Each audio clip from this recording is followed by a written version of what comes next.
Hi and welcome back to Dragon Age Origins with me, Admiti.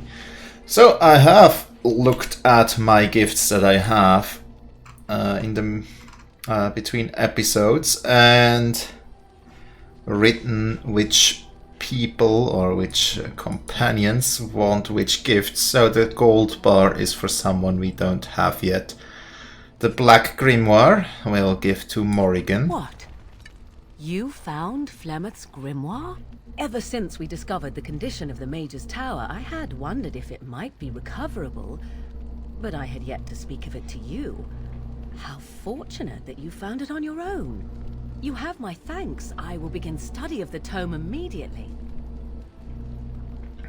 Okay, I was not expecting actual dialogue to be coupled with that.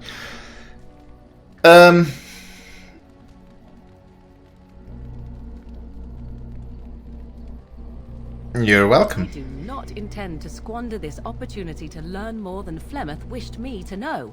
This should be interesting. Okay, so that's gone over very well. She quite likes us, apparently. So, as you might have seen, I skipped over the gold bar, which means we don't have the companion yet that this is for. The golden scythe is also for someone we don't have. That one as well. The Rose of Orlais, I think, should be going to win. A generous gift. Thank you ever so much. Alright. Silver chain goes over to Morrigan again. A fine gift. You have my thanks. Then we have a white runestone. That goes to Alistair. I could get used to this, you know. We have also a water-stained portrait. That should go to Sten. He's one of the more difficult characters to gain approval with, kind of. So let's give him that. I'm impressed. My thanks. Plus 10, not bad. We have a Chantry amulet. Chantry stuff goes generally to Liliana.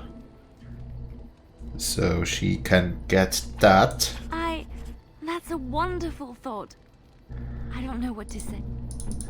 Then Wynn has an acquired taste and she likes wine. A generous gift. Thank you ever so much.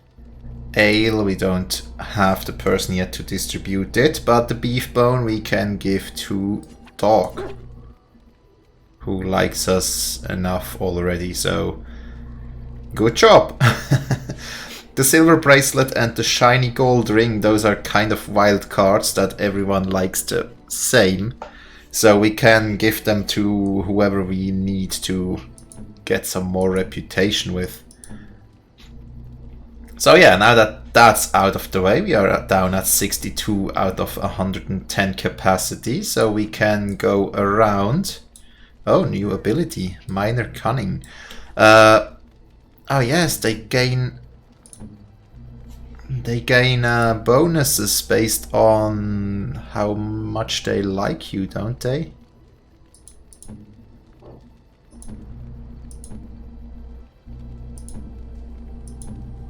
I think they do, but I'm not quite sure. Where should I look? Character sheet. Yeah, I don't know. Well, anyways, let's talk to people. Dog. Dog is filthy. I can smell him 50 yards off.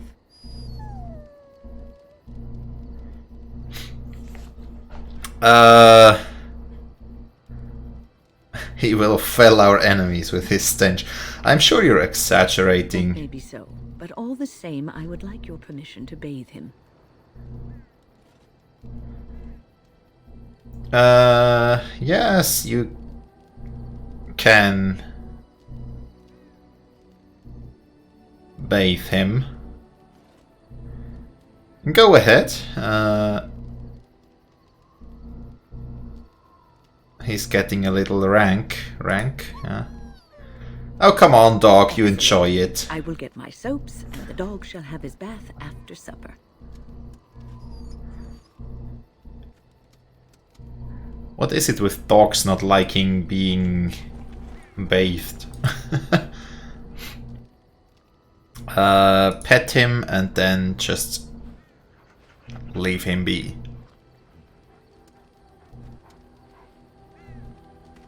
I hope he's still 100% loyal. Yeah, still 100% loyal. I think the dog cannot be disloyal to us. So, allied supply crates. A communal box for the resources you have collected for your troops. Turn in runes for the circle. Give all... Oh, what's that? Emissary Peter. The Circle of Magi stands ready to assist, Grey Warden, as do the Templars of the Chantry. Ah, okay, so now that we have gained the support of those, do you need anything? There are always areas to improve on, Grey Warden. The most useful for my talents are runes. Okay, so we can give him runes. Interesting. So we have runes here. We can... Well, we can give him novice runes. Not sure what it will do.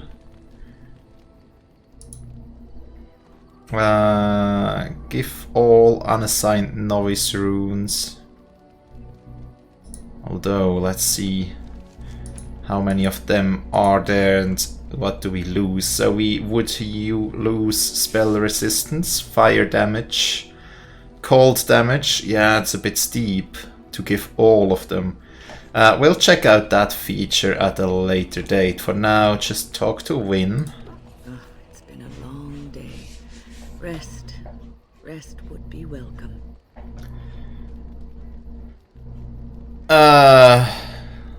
Yes, you should get some rest. Yes, of course.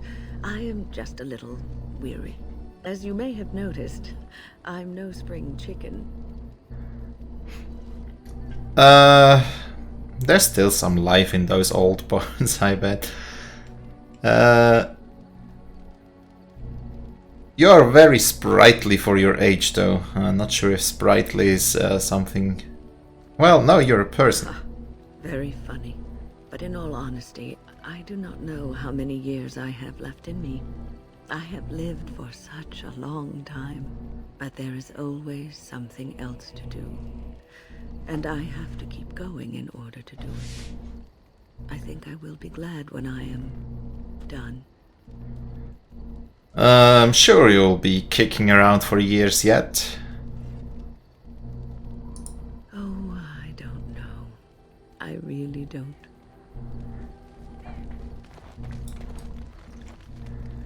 Alright, let's see. Let's talk to Leliana as well. Something I can help with? So... let's talk. What's on your mind? I forgot which ones we've asked already and which ones we haven't. I heard in Orlais minstrels are often Where spies. did you hear this? I don't remember. Not all minstrels are spies. Most are just singers and storytellers. But some of them are what we call bards. And they are spies? Bards are minstrels and more. Spies, as you say. Some say there is a bard order, but I don't think this is true. Many bards work alone or in small groups, doing the bidding of a patron who pays for their services. If there is an organization behind it all, no one knows who they are. Interesting. So... do they spy on Ferelden? Some do. Mostly, it is nobles spying on other nobles. In Orlais, there is much rivalry amongst the Highborn. They fight over land, influence, and the favor of the Empress. But they could not do this openly because it is impolite, and in public they wear smiling faces and pretend to be civil. In secret, they plot and scheme to destroy each other. It is a game completely meaningless to anyone but its players. So like the dwarf society then. You were a bard, weren't you? I have revealed too much, it seems, but it doesn't matter what I used to be. It is the past.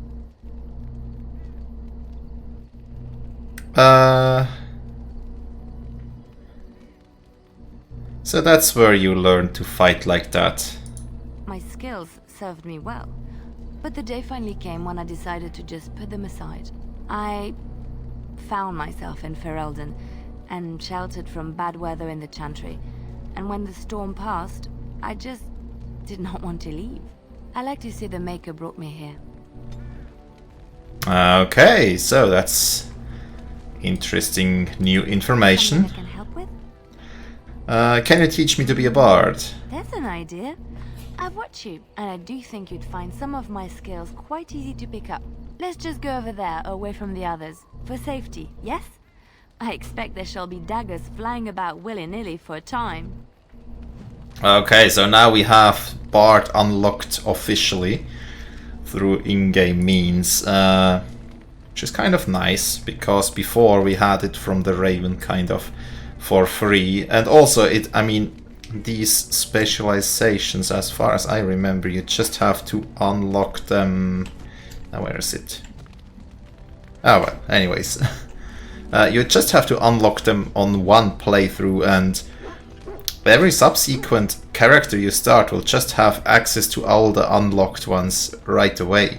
So now that we have unlocked a couple of them, we should be able to get them again on a newly created character anyways. Something I can help with? So,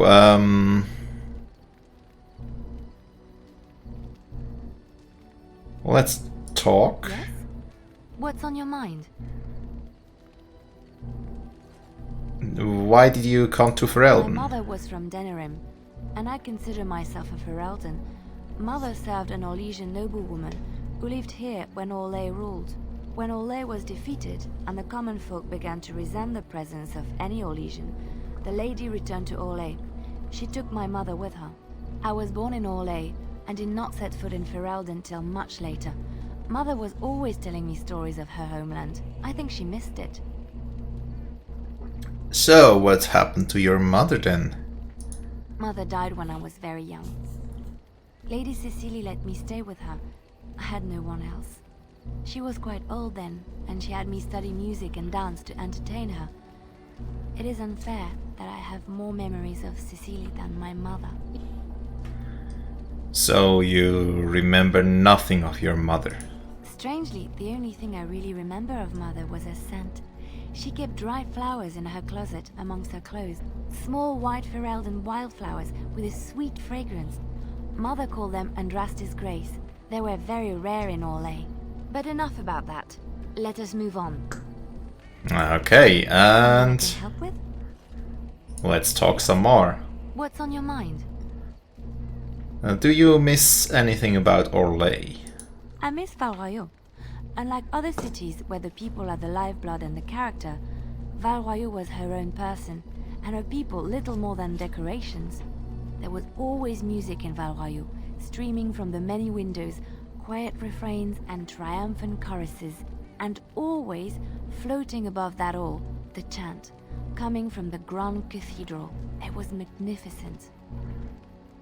Alright. I've never been to The Orlais. chant. You should see it, at least Val Royeaux. Of course there are good things and bad things about Orlais, like anywhere else. Sometimes I miss it dearly, and sometimes I'm glad I'm rid of it. And you will laugh at this, but I miss the fine things I had in Orlais. So what sort of things? Dresses, fine dresses and furs, and shoes, of course. One can't mingle with nobility with bad shoes, you see. Orlais is very fashionable, almost ridiculously so. But the shoes, living with those ridiculous trends was worth it for the shoes. Alright, so if we should ever find shoes, we know where they go.